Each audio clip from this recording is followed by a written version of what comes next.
예, 오늘 본문 말씀 가지고 악인 그의 날 대 온전한 자의 날이라는 제목으로 주님의 말씀 함께 보겠습니다. 우리 시편 35편, 36편, 우리 37편 전반부까지 봤는데 35, 36, 37 다 뭐에 대한 대조가 나오고 있냐면 악인과 그 반대되는 믿음의 사람들인 의인에 대한 대조가 나오고 있습니다. 그래서 악인의 길에 대해서, 의인의 길에 대해서, 악인은 어떻게 되고 의인은 어떤 일들이 일어나는가에 쭉 나오고 있는데, 오늘 역시 본문 말씀 보면 악인의 날은 어떤 날이고 의인의 날은 어떤 날인지를 대조해서 보여주고 있습니다. 먼저 우리 악인에 대해서 보도록 하겠습니다. 12절 같이 읽어볼까요? 악인이 의인치기를 꾀하고 그를 향하여 그의 일을 가는도다. 악인은 믿음을 갖지 않고 살아가는 사람들은, 성경적 가치가 아니라 세상의 가치를 가지고 사는 사람들은 믿음의 사람들을 치기를 꾀하고 믿음의 사람들을 향해서 적대감을 갖고 일을 가는 것이 이 악인의 모습입니다. 그러나 13절을 보면 주님께서는 그러한 악인들을 뭐 하신대요? 비웃으신다라는 겁니다. 왜냐하면 뭐의 날이 다가오고 있다, 악인의 날들이 다가오고 있는 것을 하나님은 보고 계시기 때문입니다. 하나님은 우리와 같이 현재만 사시는 분이 아니라 과거에도 계시고 현재에도 계시고 미래에도 계시는 시간을 초월하시는 분입니다. 그렇기 때문에 악인의 결국이 어떻게 되는지를 아주 명확하게 알고 계시기 때문에 의인을 핍박하는 그런 악인들을 보면서 비웃으신다라는 것입니다. 그러면 의인의 결과는 어떻게 되는가? 의인의 날은 어떤 일이 일어나는가? 14절 읽어보겠습니다.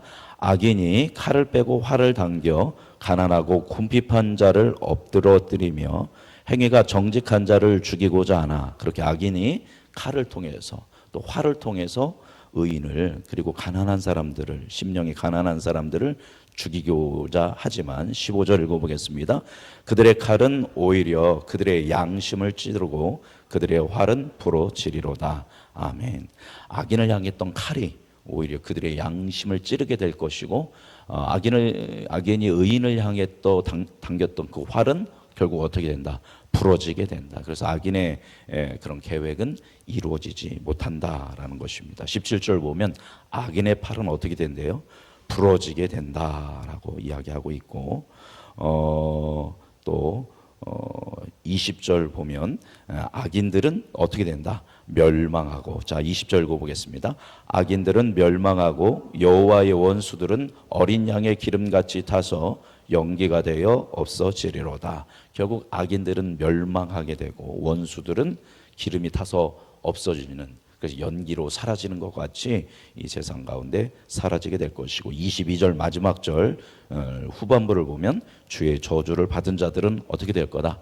끊어지게 될 것이다. 그래서 마치 부메랑과 같습니다. 부메랑을 던지면 돌아서 다시 되돌아오죠.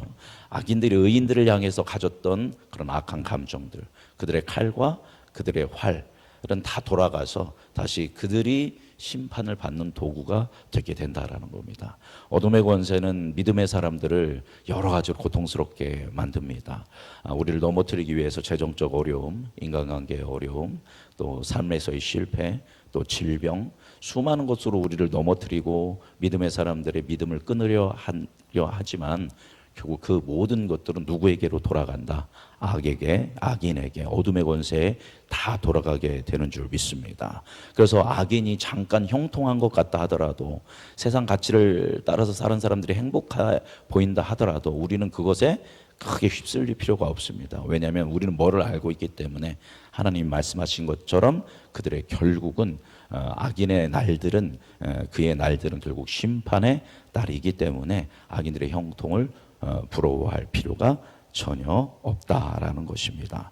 자, 그렇다면 의인들에게 있어서, 온전한 자들에게는 어떤가? 자, 18절 읽어보겠습니다.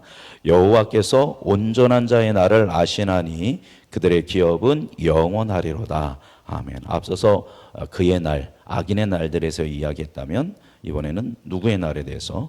온전한 자의 날에 대해서 이야기하고 있습니다. 악인의 날은 일정한 심판의 날이라면, 여기서 온전한 자의 날은 뭐냐면 어떤 마지막 순간도 물론 심판의 때도 있지만 여기서 여호와 온전한 날은 바로 하나님과 함께하는 모든 날들을 이야기하고 있습니다. 자, 16절 같이 읽어보겠습니다. 의인의 적은 소유가 악인의 풍부함보다 낫도다. 때로 보면 악인이 풍성하고 악인이 형통한 것 같지만 그래서 비교해 보면 누가 더 부족하고 누가 더 덜 행복한 것처럼 보여요. 의인이, 믿음의 사람이 오히려 소유가 작은 것 같지만 소유의 크고 작음의 문제가 아니라 무엇을 소유하느냐가 중요하다라는 겁니다. 어둠의 권세는 한낱 바람과 같이 사라질 것들을 소유하고 있지만 의인들이 가지고 있는 적은 소유, 우리가 가지고 있는 소유는 뭡니까? 바로 하나님인 줄 믿습니다. 주님이 주신 믿음을 가지고 우리가 살아가고 있는데 그래서 상대적으로 의롭게 살다 보니까 더 힘들고 더 고단하게 사는 것 같지만 오히려 우리가 소유하고 있는 이 믿음은, 이 하나님을 향한 세계는 적은 것이 아니라 악인이 가지고 있는 풍부한 것과는 비교되지 않는 값되고 값어치 있고 의미 있는 것인 줄 믿습니다. 그것을 기억해야 한다는 거죠. 18절 읽어보겠습니다. 여호와께서 온전한 자의 날을 아시나니 그들의 기업은 영원하리로다. 아멘. 그래서 우리의 날은 어떻다? 영원한 줄 믿습니다. 악인은 결국 끊어지고 연기같이 사라지는 날이지만 우리는 하나님 안에 거하기 때문에 지금의 이것과는 비교할 수 없는 이제 주님 다시 오면 더 풍성하고 더 온전하고 완전한 것으로 영원한 날을 우리가 살아가는 줄 믿습니다. 그러나 언제도 살고 있어요. 이미 우리는 온전한 자의 날을 이미 살고 있는 줄 믿습니다. 왜냐하면 우리가 주님을 믿는 그 순간부터 하나님이 우리와 함께 하시기 때문이다라는 것입니다. 그래서 19절 보면 환난 때에 이 믿음의 사람들은 부끄러움을 당하지 않고 기근의 날에도 풍족하게 될 것이다.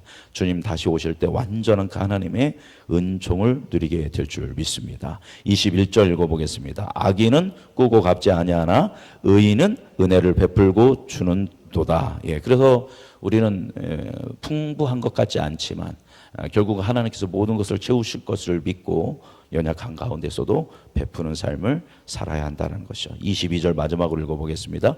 주의 복을 받은 자들은 땅을 차지하고 주의 저주를 받은 자들은 끊어지리로다. 아멘. 우리는 믿음의 사람들은, 의인들은 뭐를 차지한대요?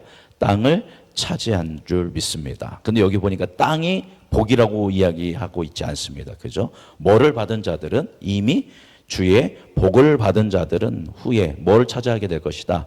땅을 차지하게 될 때 하나님의 나라, 하나님의 유업, 하나님의 기업, 하나님과 영원히 함께하는 생명을 우리가 누리게 되는 줄 믿습니다. 왜냐하면 이미 우리는 뭐 받은 사람이기 때문이다.